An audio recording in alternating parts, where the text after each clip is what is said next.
Ang pulong sa Dios kada adlaw. Maayong buntag, ang atong lakaw karon sa pagsubay sa pulong sa Dios. Unang Juan chapter 2 verse 12 to 19. Kani nga pulong muhisgot sa dili pagigugma sa kalibutan ug anti-Kristo. Nagasulat ako kaninyo, mga anak, kay gipasaylo na kamo sa Dios sa inyong mga sala tungod kang Kristo. Nagasulat ako kaninyo, mga amahan, tungod kay nailhan na ninyo siya, mga anaan ng daan sukad pa sa sinugdanan. Nagasulat usab ako kaninyo, mga batan-on nga lalaki, kay napildi na ninyo si Satanas. Nagasulat ako kaninyo, mga anak, kay nailhan na ninyo ang Dios nga amahan. Nagasulat usab ako kaninyo, mga batan-on nga lalaki, kay lig-on kamo sa inyong pagtuo. Ginatuman ninyo ang pulong sa Dios ug napildi na ninyo si Satanas. Ayaw ninyo higugmaa ang kalibutan o ang kalibutanon nga mga butang. Kung ginahigugma ninyo ang kalibutan, wala kamo nahigugma sa amahan. Kay ang tanan nga kalibutanon nga gipangandoy sa tawhanong pagbati, nga gikinaibgan sa mga mata o ginapasigarbo sa mga tawo, dili gikan sa amahan, kundili iya sa kalibutan.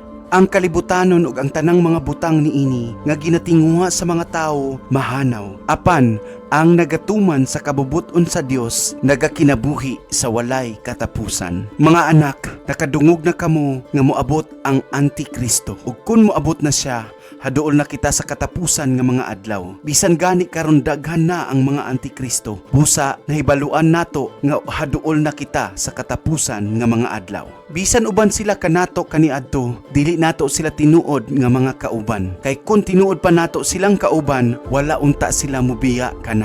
Apan mibiya sila, ug kini nagapaila nga dili nato sila tinuod na mga kauban. Apan kamo gihatagan ni Kristo sa Espiritu Santo, busa nasayod kamong tanan sa kamatuoran.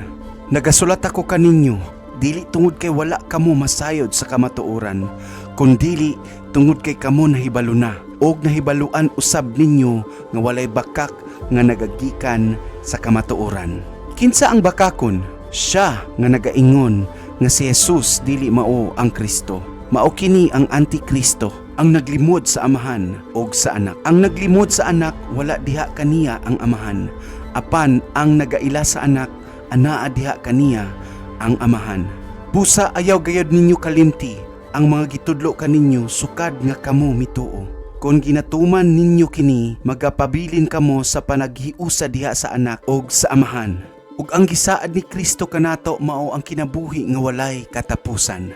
Nagasulat ako kaninyo bahin niini tungod sa mga tawo nga gustong magpahisalaag kaninyo.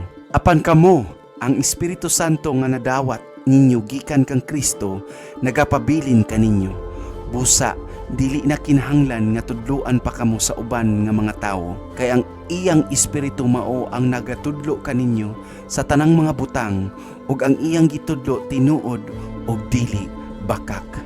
Busa, sama sa iyang giingon kaninyo, pabilin kamo kang Kristo. Mga anak, pabilin kamo kaniya, aron dili kita mahadlok o magtago tungod sa kaulaw kung moabot na siya.